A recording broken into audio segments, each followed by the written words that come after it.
Get your weapons. Let's go. Move.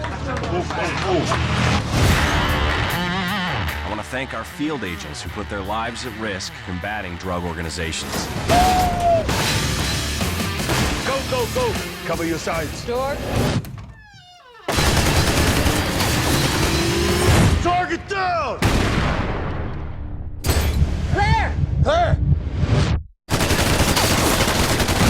Down! Clean up aisle 3.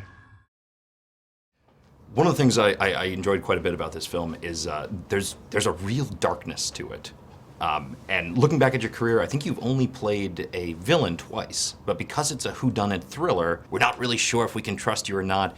Is it fun to sort of combine the hero and villain into one character? I think that this is the very thing that made it very appealing to me, is that I'm this father figure for an entire team, an elite drug task force that is,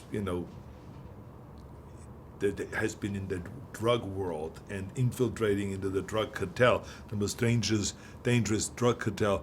They've been in that world too long that they start getting dark and they started crossing that line and they start getting flawed.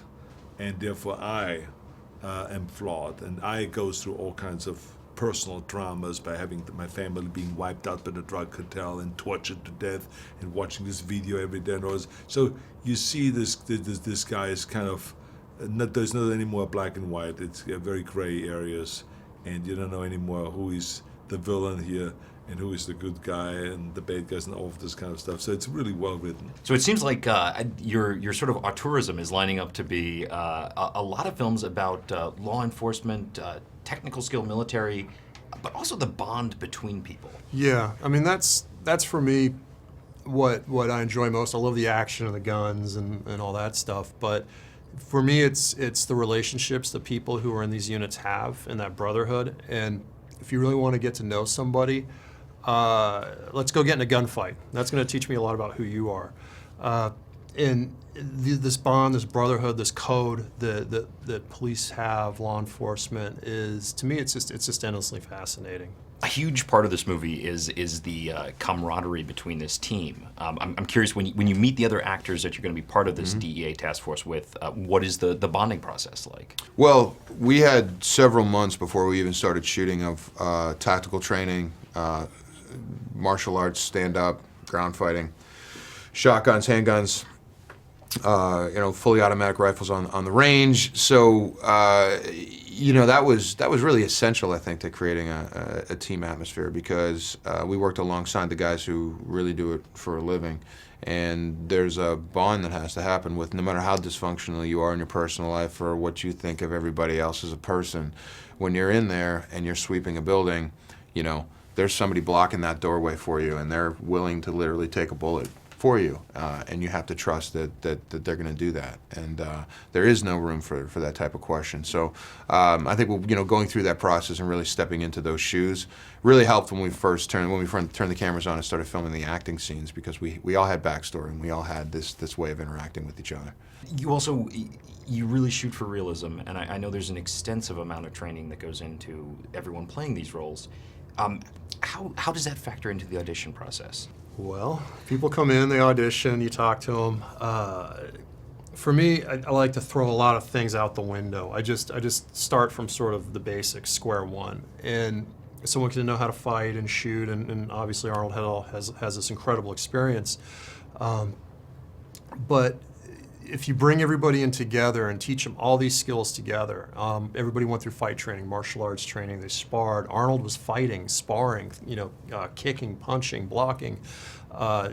We got them with world-class SWAT operators so they could learn how to manipulate the weapons, how to operate as a team. And I think that's what's different from this in a lot of other Arnold movies, is he's not the lone wolf out there kicking butt in the world, although we do have a little bit of that. He's sort of the father of this group, of this family with guns, and to see him working together and rolling through a tactical problem is I think it's exciting. It's new. We haven't seen that. I guess start by telling me, where do you guys begin on a project like this? At the beginning. we start months out. We start months out with preparation. These guys go through combat training, fighting, martial arts, firearms, tactical. I mean, we get involved early is the key. Do you ever hit people that you're training and sort of like break them? They're sort of like, I don't know if I can do this. Mark hits people once in a while. You know, sometimes you know, you gotta put pressure on them. You know, if we come in and we are in awe of an actor, you know, if Arnold comes in and I'm not doing my job, I got to treat Arnold in some respects like everybody else. But he's the kind of guy that wants to be here. He wants to learn. He wants to pick up stuff.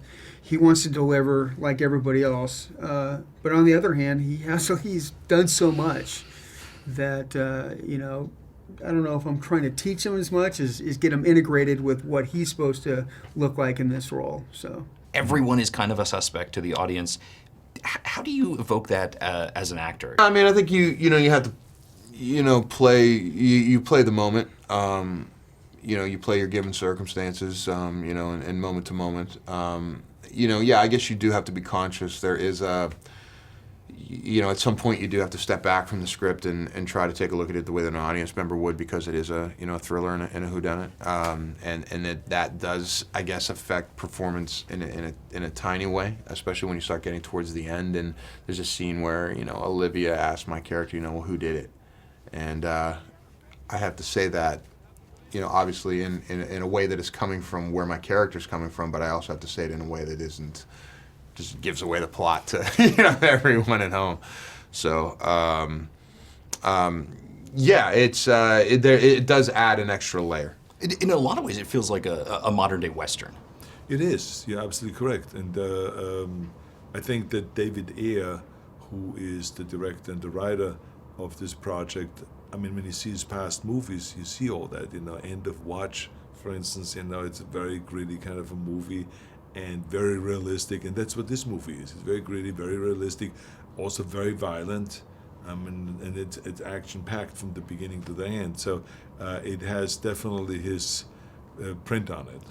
He also returns to the theme a lot of interactions between people in extreme situations, and I'm curious how you build this team.